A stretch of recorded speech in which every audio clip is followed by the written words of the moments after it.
Hello and welcome to a special Valentine's edition of Storytime with Teacher Beth. I am Teacher Beth. Today we'll be reading Love Splat by Rob Scotton.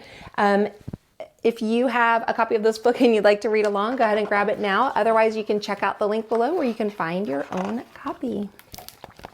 Splat's looking in the mirror and it says, "Mirror, mirror on the wall, who's the most handsome of them all?"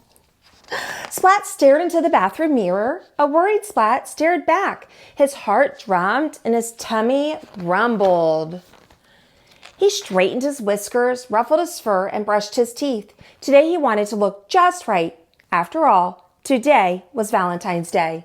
Splat had made cards for everyone in his class, and he also made a special card for a certain cat in his class, Kitten. She had snowy white paws and pea green eyes, and Splat liked her more than fish sticks and ice cream. But whenever Kitten saw Splat, she pulled his ears and poked his belly, tied his tail and called him smelly. Then she'd run away. "Why does she do that?" Splat sighed. Seymour shook his head. Splat practiced his smile one last time and left the bathroom. His family wished him a very good morning.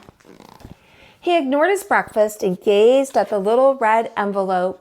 On the front of the envelope, in Splat's very best writing, was a single name, Kitten. Splat tucked the envelope in his bag and left for school. His tummy rumbled loudly all the way, and he was so busy telling his tummy to be quiet that he didn't see Kitten coming around the corner. Splat! He bumped into her.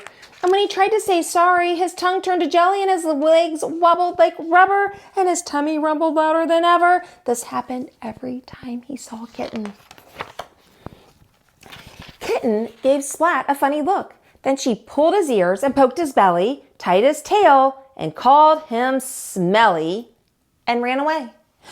"Why does she do that?" he sighed. Seymour shook his head. Later in cat school, all the class swapped their Valentines. Splat sat at his desk, clutching the little red envelope. "I'll give it to her soon," he said to Seymour. But soon it was recess. Splat sat quietly on the bench, still clutching the little red envelope. He didn't see the cat sneaking up behind him. "Boo!" cried Spike. Splat jumped and dropped the little red envelope. Spike picked it up and read the name on the front. "I like Kitten too," Spike announced, "and I like her more than you do." "But I like Kitten this much," said Splat. "And I like her this much," said Spike. "Aw," groaned Splat. Splat pulled a piece of chalk from his pocket and drew a heart on the ground. "I like Kitten this much," he said. Uh-oh. How much does Spike love her? Oh, Spike. "And I like Kitten this much," said Spike, and he drew a heart around the whole playground. "Aw," groaned Splat. "I made Kitten a special Valentine card," Splat said. "You call that a card?" Spike said smugly. "Look at that size of the card he got Kitten." "Oh," groaned Splat, "it's not fair." Seymour shook his head. Splat's card looked teeny weeny next to Spike's, and with a sigh, he threw it in the trash. Kitten opened Spike's card. The message inside read, "You are so lucky that I like you." Kitten smiled, Splat didn't, and he turned away. Splat didn't see the snowy white paws lift the little red envelope from the trash, or the pea green eyes read the name on front. Kitten took the card from the envelope and opened it. In Splat's very best writing, there were 3 little words, "I like you." He drew a picture of him with Kitten. Kitten sat down next to Splat. She gave him a little pink envelope.